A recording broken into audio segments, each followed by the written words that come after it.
नमस्कार, मैं हूं आपके साथ अंकिता पाल। बुलेटिन की शुरुआत करते हैं। लाडनू वीरवर दुर्गादास राठौर की जयंती पर 14 अगस्त को निधवाना में समारोह का आयोजन किया जाएगा। आपको बताते चलें कि कार्यक्रम में मुख्य अतिथि उप मुख्यमंत्री दिया कुमारी शिरकत करेंगी। इसके चलते लाडनू में पोस्टर का विमोचन करनी पैलेस में संपन्न हुआ, जिसमें सर्व समाज के लोगों ने करनी सिंह के नेतृत्व में समारोह में अधिक से अधिक संख्या में चलने की बात कही है।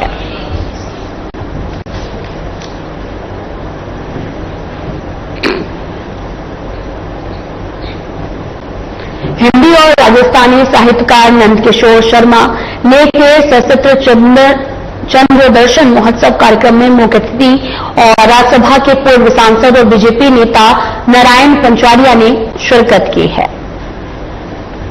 जहां नारायण पंचवारिया ने कार्यक्रम को संबोधित करते हुए कहा कि राजस्थानी भाषा एक समृद्ध भाषा है और राजस्थानी संस्कृति और आपाणियत का प्रतीक है। उन्होंने आम लोगों से आह्वान किया है कि राजस्थानी भाषा को साहित्य और परिवार में इसको बोलना चाहिए, जिससे भाषा और संस्कृति बरकरार रहे। राजस्थानी को राजभाषा में शामिल किया जाना चाहिए, जिसके लिए साहित्यकार और राजनेता निरंतर प्रयास कर रहे हैं। साथ ही उन्होंने अपनी शुभकामनाएं भेजते हुए कहा कि सोठा काव्य की उत्तम विधा है और वर्तमान में हमने साहित्य पढ़ना कम कर दिया है। साहित्य ही संस्कार और साथ ही संस्कृति जीवित रखता है। वहीं समारोह की अध्यक्षता कर रहे वरिष्ठ पत्रकार और साहित्यकार पदम मेहता ने कहा कि केवल राजस्थानी भाषा में ही संबोधन साहित्य लिखा गया है।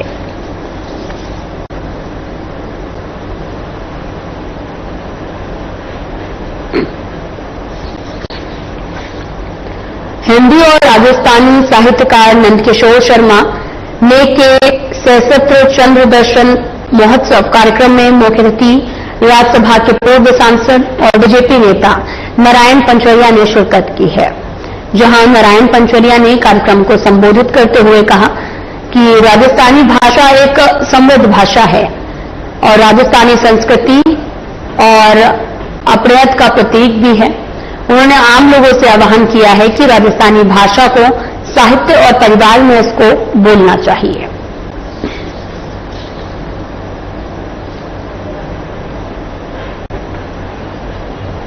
जयपुर स्थित प्रदेश कांग्रेस कार्यालय में राजीव गांधी पंचायती और राज्य संगठन की ओर से स्वराज सम्मेलन का आयोजन किया गया है, जिसमें जैसलमेर राजीव की ओर से राजीव गांधी पंचायती राज संगठन के पदाधिकारियों ने भी हिस्सा लिया। इस दौरान राजीव गांधी पंचायती राज संगठन के राष्ट्रीय अध्यक्ष सुनील पवार ने राजीव गांधी के सपनों का पंचायती राज संगठन संपूर्ण राजस्थान में खड़ा करने पर प्रदेश अध्यक्ष डॉक्टर सीबी यादव का धन्यवाद दिया है और सभी नवनियुक्त पदाधिकारियों को नवीन जिम्मेदारी की बधाई दी है। वहीं सम्मेलन में पूर्व पंचायत राज मंत्री डॉक्टर सीपी जोशी ने पदाधिकारियों को आम जनता से सीधा जुड़ाव रखने, गरीब किसान मजदूर की आवाज उठाने को कहा। इसके चलते प्रदेश कांग्रेस कमेटी प्रदेशाध्यक्ष गोविंद सिंह दोतसरा ने राजीव गांधी पंचायती संगठन की वर्तमान में सक्रिय रूप से कार्य करने पर संपूर्ण टीम को शुभकामनाएं दी हैं। साथ ही जनता के लिए गांव, थाड़ी, जिला और प्रदेश स्तर पर आवाज उठाने की बात कही। इसी क्रम में प्रदेश अध्यक्ष सीबी यादव ने सभी पंचायती राज संगठन के पदाधिकारियों को बड़ी संख्या में पधारने पर धन्यवाद किया है।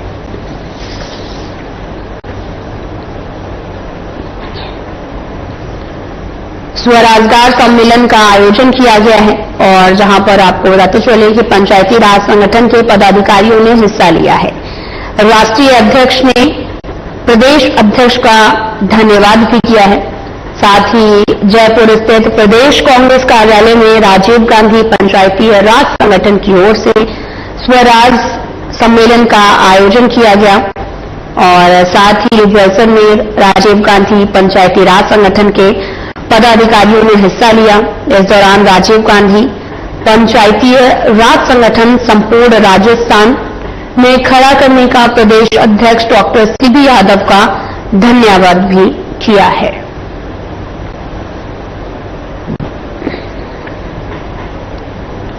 जिला पुलिस अधीक्षक विकास सागवान ने धौलपुर पुलिस लाइन का निरीक्षण किया। इस दौरान पुलिस अधीक्षक विकास सागवान के पुलिस लाइन पहुंचने पर क्वार्टर गार्ड का पर जवानों ने सलामी दी और साथ ही इसके पश्चात उन्होंने पुलिस लाइन की कई शाखाओं, भंडारण कक्षों और प्रशिक्षण गतिविधियों का गहनता से अवलोकन किया है। साथ ही निरीक्षण के दौरान हवलदार मेजर कक्ष में पुलिस रिकॉर्ड, ड्यूटी रजिस्टर और साथ ही अन्य अभिलेखों का अवलोकन किया। वहीं विकास सागवान ने संबंधित कर्मचारियों को रिकॉर्ड को नियमित, पारदर्शी और अद्यतन रखने के निर्देश दिए हैं। इसके बाद उन्होंने स्टोर में रखे सामान जैसे लाठी, हेलमेट, डीएफडी आदि की स्थिति का और वितरण प्रक्रिया का निरीक्षण किया। साथ ही स्टॉक रजिस्ट्रार की जांच कर व्यवस्थाओं को और बेहतर बनाए रखने के निर्देश दिए। एमटी ब्रांच में पुलिस अधीक्षक ने विभागीय वाहनों की स्थिति, सर्विस रिकॉर्ड, रखरखाव, ईंधन वितरण प्रणाली की समीक्षा की है और वहां उपस्थित एमटीओ स्टाफ से बातचीत कर फीडबैक लिया और वाहनों की समय पर सर्विस, सफाई पर विशेष जोर दिया गया है।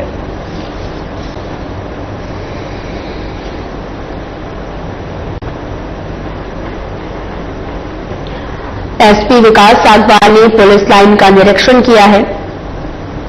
प्रशिक्षण गतिविधियों का गहनता से अवलोकन किया गया है। कर्मचारियों को रिकॉर्ड को नियमित रखने के निर्देश दिए हैं। इसके पश्चात निरीक्षण के दौरान हवलदार मेजर कक्ष में पुलिस रिकॉर्ड, ड्यूटी रजिस्ट्रार, अन्य अभिलेखों का अवलोकन किया। वहीं विकास सागवान ने संबंधित कर्मचारियों को रिकॉर्ड को नियमित, पारदर्शी रखने के निर्देश दिए और स्टोर में रखे सामान जैसे लाठी, हेलमेट, डीएफडी आदि की स्थिति और वितरण प्रक्रिया का निरीक्षण किया है और स्टॉक रजिस्टर की जांच कर व्यवस्थाओं को और बेहतर बनाने के निर्देश दिए हैं। चंद्रानी क्लिनिक और मैरिंगो सिम्स हॉस्पिटल अहमदाबाद के संयुक्त तत्वाधान में जोधपुर में निःशुल्क कैंप का आयोजन किया जा रहा है और इस कैंप में जोधपुर के अलावा अहमदाबाद, मुंबई और कई देश के कोने कोने से विख्यात डॉक्टर निःशुल्क जांच करेंगे। इस संबंध में प्रेस कॉन्फ्रेंस कर मीडिया प्रतिनिधियों को जानकारी दी गई है। यह अभिनव पहल राजस्थान में घुटने और ओर संबंधी उन्नत चिकित्सक सुविधाएं प्रदान करने की दिशा में एक महत्वपूर्ण कदम है, जहां एक स्थान पर समग्र समाधान उपलब्ध कराए जाएंगे। इस प्रेस कॉन्फ्रेंस में ऑर्थोपेडिक विशेषज्ञों की उत्साहजनक भागीदारी रही और इस दौरान दुनिया के सबसे अनुभवी और प्रसिद्ध रिप्लेसमेंट सर्जनों में से एक डॉक्टर केसी मेहता अपनी प्रतिष्ठित मेडिकल टीम के साथ मौजूद रहेंगे। इसके चलते निःशुल्क कैंप में डॉक्टर मेहता भी अपनी सेवाएं देंगे। आपको बता चलें कि डायग्नोस्टिक ऑर्थोपेडिक निःशुल्क कैंप का आयोजन किया जा रहा है। प्रसिद्ध 15 डॉक्टर जोधपुर में लोगों का निःशुल्क इलाज करेंगे। प्रेस कॉन्फ्रेंस कर मीडिया प्रतिनिधियों को भी जानकारी साझा की गई है। इसके चलते निःशुल्क कैंप में डॉक्टर मेहता भी अपनी सेवाएं देंगे और साथ ही चंद्रानी क्लिनिक और मैरिंगो सिम्स हॉस्पिटल अहमदाबाद के संयुक्त तत्वाधान में जोधपुर में निःशुल्क कैंप का आयोजन किया जा रहा है।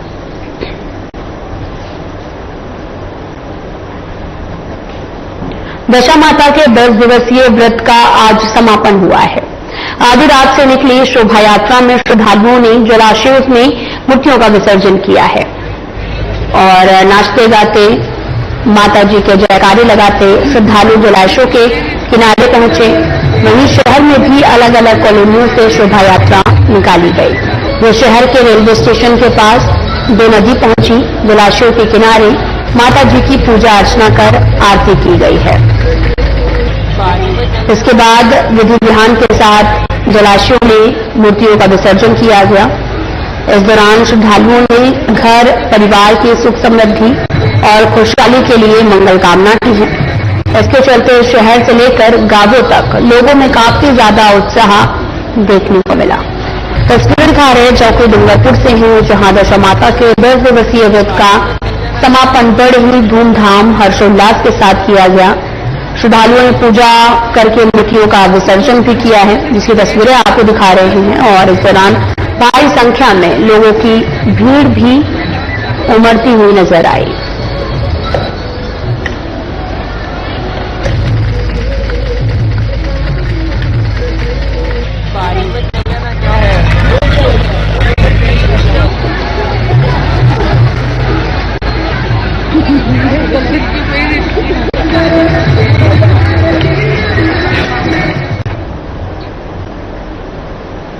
बीकानेर में पुलिस द्वारा सिटी सेक्टर में 10 टीमें बनाकर शहर के अनेक इलाकों में एरिया डोमिनेशन और सर्च अभियान चलाया गया है।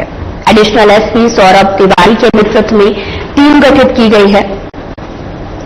और वहीं मंगलम अपार्टमेंट में सर्च अभियान के दौरान सीओ गंगा शहर पार्थ शर्मा, एसएचओ गंगा शहर परमेश्वर सुधार मौजूद रहे। आपको बताते चलें कि बीकानेर में पुलिस द्वारा सिटी सेक्टर में 10 टीमें बनाई गई हैं और शहर के अनेक इलाकों में एरिया डोमिनेशन और सर्च अभियान चलाया गया। इस दौरान सौरभ तिवारी के नेतृत्व में टीम गठित हुई और अपार्टमेंट में सर्च अभियान चलाया गया।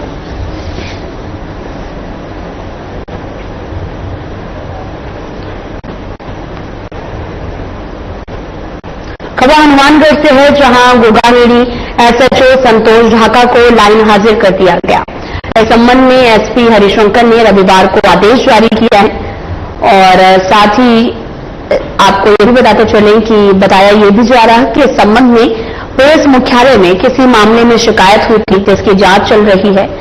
वर्तमान में डीएसटी प्रभारी रहे लाल बहादुर चंद्र को गोगामेड़ी थाना प्रभारी लगाया गया है। एसएचओ को लाइन हाजिर किया गया है। पुलिस थाना गोगामेड़ी, जिला हनुमानगढ़, राजस्थान का ये पूरा मामला बताया जा रहा है, जहां पर पुलिस मुख्यालय में कई मामले जो हैं उनकी शिकायतें मिली हैं। पुलिस मुख्यालय मामले में कई शिकायतें भी हुई हैं। एसपी हरिशंकर ने एक आदेश भी जारी किया। बताया जा रहा है कि इस संबंध में पुलिस मुख्यालय में किसी मामले में शिकायत हुई थी, जिसकी जांच चल रही है।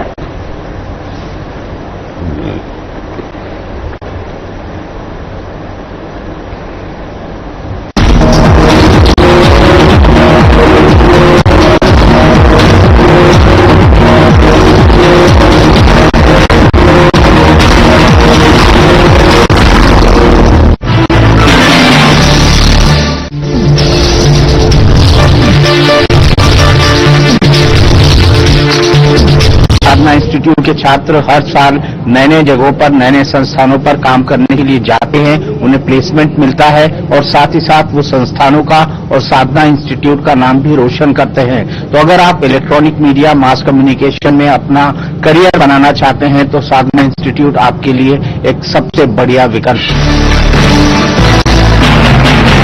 क्या रंग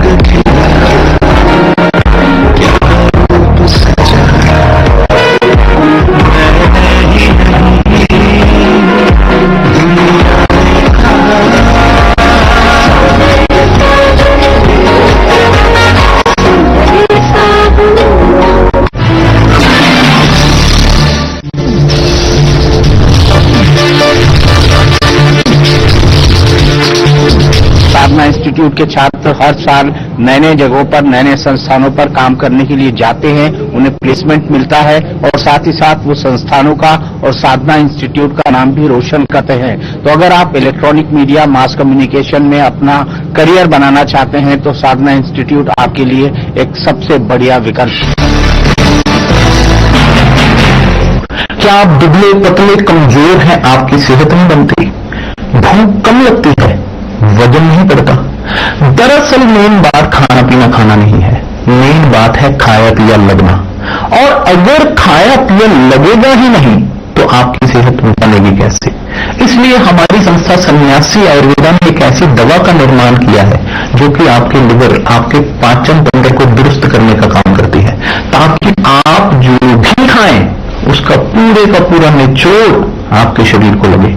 आपकी भूख बढ़े, खाया पिया सही से लगे, नया खून बने, हड्डियों में जान आए, वजन बढ़े और आप मोटे तगड़े खूबसूरत पर्सनैलिटी के मालिक बन जाए।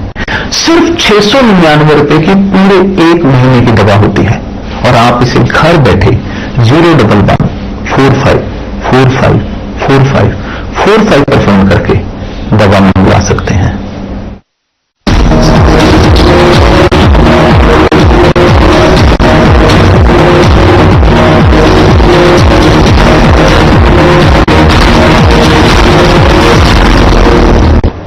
रुद्रभर थाना पुलिस ने एरिया डोमिनेशन अभियान के तहत कई मामलों में 18 जनों को गिरफ्तार किया है। एसएचओ बालकृष्ण फौजदार ने बताया कि आईजी कैलाश चंद्र बिश्नोई और एसपी दिगत आनंद द्वारा चलाए गए एरिया डोमिनेशन अभियान के तहत एएसपी हरिराम कुमावत, सीओ नीरज भारद्वाज के सुपरविजन में थाना स्तर पर टीम गठित की गई है और साथ ही पुलिस ने हथियार से हमला करने में मामले में वांछित आरोपी चहल निवासी धर्म सिंह कुशवाहा और 3 से भी अधिक प्रकरणों में चालानशुदा आरोपी गांव ब्रह्मबाद निवासी गणपत कोहली सोनी और साथ ही लोकेश गिरधारी नारायण और भवनपुरा निवासी सोहन सिंह सिंघाड़ा और साथ ही संभो को शांति भंग में गिरफ्तार किया गया। पुलिस ने हिस्सेशटर खेड़ा ठाकुर निवासी राकेश, हरनगर निवासी अनुष योगेश गुर्जर और मोहम्मदपुरा निवासी राजेंद्र, रुदावल निवासी महेश और रमेश को गिरफ्तार किया गया है। वहीं पुलिस का कहना है कि क्षेत्र में इस तरह का अभियान आगे भी जारी रहेगा।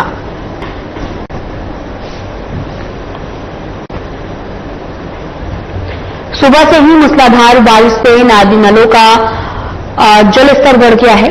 वहीं रुद्रावल कस्बे के मुख्य मार्ग सड़कें जलमग्न हो गई हैं।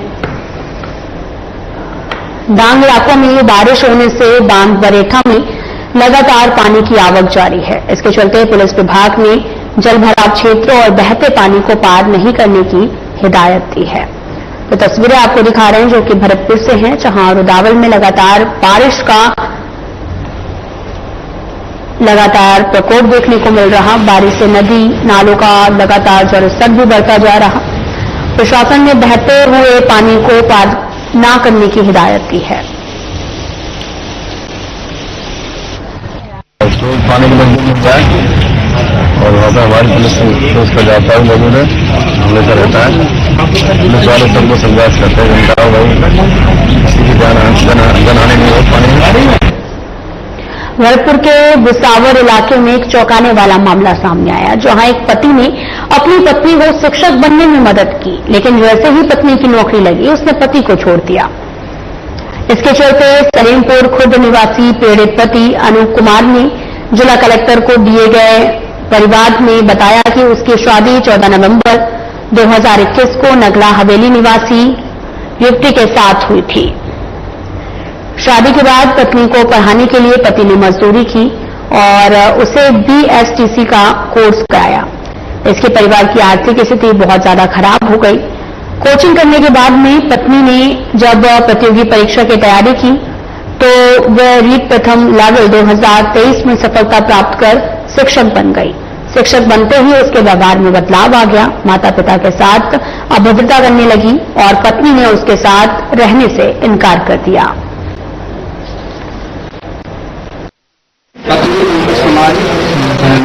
नंगला हवेली तहसील मुबाद जिला भरतपुर की रहने वाली है और मैंने उसको पढ़ाया लिखाया अपनी मजदूरी करके और उसको सूरजपुर चौराहे पर माधव सिंह जी के घर कर रखा और उसका पूरा खर्चा पढ़ाई लिखाई का मेरे द्वारा खर्च किया गया और अब उसकी जॉब मतलब हो गई है। तो अब वो यहाँ की खर्चा देती है, ना ही मुझे पढ़ाती है और अब उसने मेरा नंबर भी ब्लॉक कर दिया है। शादी होने के बाद में 2-4 बार आई, काम में कमरे से जाती थी, खर्चा भी देती थी और मैं भी खर्चा दे करके यहाँ जाता था। मैंने अपनी सोसाइटी से मेरी खेत की पैदावारी जो रुपये लगा वो भी मैंने खर्च किया। लल्लू बुरा था वो भी से ठेकेदारी का काम करता है, जो भी मैंने पैसा खर्च किया इसकी खुशी में मैंने कहा कि मैं अपना तहसील के लिए, उसमें सभी अधिकारीगण आए, मंत्री साहब आए, अपने सीओ साहब भुसावल के भी आए, बहुत से अधिकारीगण आए उस स्वागत में, और मैंने वो खुशी खुशी में जो एक छोटे भाई का मन लगा था, जो अपने बेगर लग रहा है, एक ये लगी थी बस्ती वाले ने कहा कि भाई ये बड़ी खुशी की बात है, तुम्हारे घर में जो बच्चे कर्मचारी हुए हैं, तो उस खुशी में हमने पैसा 5-6 लाख रुपए करीब लगा दिया इनकी खुशी में, और आधा उसने होगा, आधा मैंने होगा, मैंने खुशी खुशी में सब काम किए। वो उसमें आई थी, उसका हमारे पास फोटो भी है। राजगढ़ बांदीकुई रेल मार्ग के मध्य स्थित फाटक संख्या 146 पर देर रात की मालगाड़ी की लपेट में आने से 30 साल के एक गंभीर युवक घायल हो गया है। और कमलेश कुमार मीणा ने बताया कि उसका छोटा भाई यादराम मीणा फोन पर बात कर रहा था, तभी विजयनगर निमला के पास में रेलवे फाटक 146 पर मालगाड़ी की चपेट में आने से घायल हो गया है।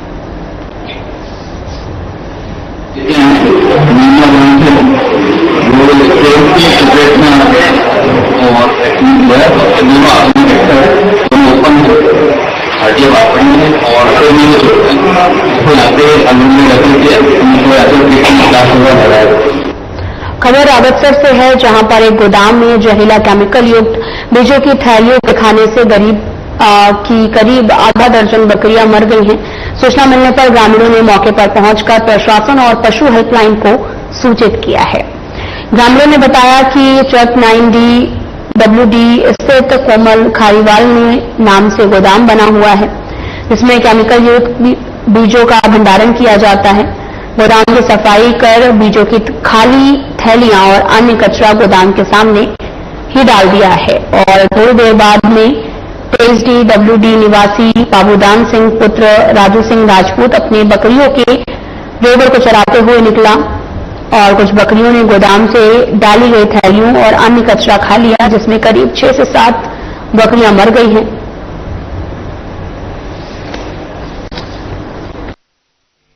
आज हमारे गांव 23D के गरीब परिवार जो है वो अपनी महिला भेड़ बकरियां लेके जा रही थी।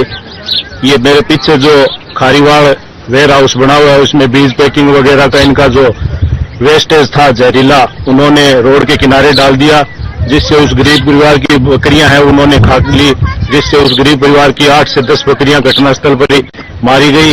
हम सब गांव वाले, प्रशासन भी यहाँ पहुंचा हुआ है, 1962 की गाड़ी आई हुई है, तहसीलदार मैडम आई हुई है, प्रशासन इनका सहयोग करने के लिए लगा हुआ है। हमारी अपील है कि इस तरह से जो ये केमिकल का काम करने वाली फैक्ट्रियां, गोदाम, वेयर हाउस है, इनको अपना वेस्ट डिकम्पोज करने के लिए अपने अंदर व्यवस्था करे। प्रशासन से निवेदन है कि ये बाहर न डालने के लिए इनको पाबंद करें। फिलहाल वीडियो में इतना ही। नमस्कार।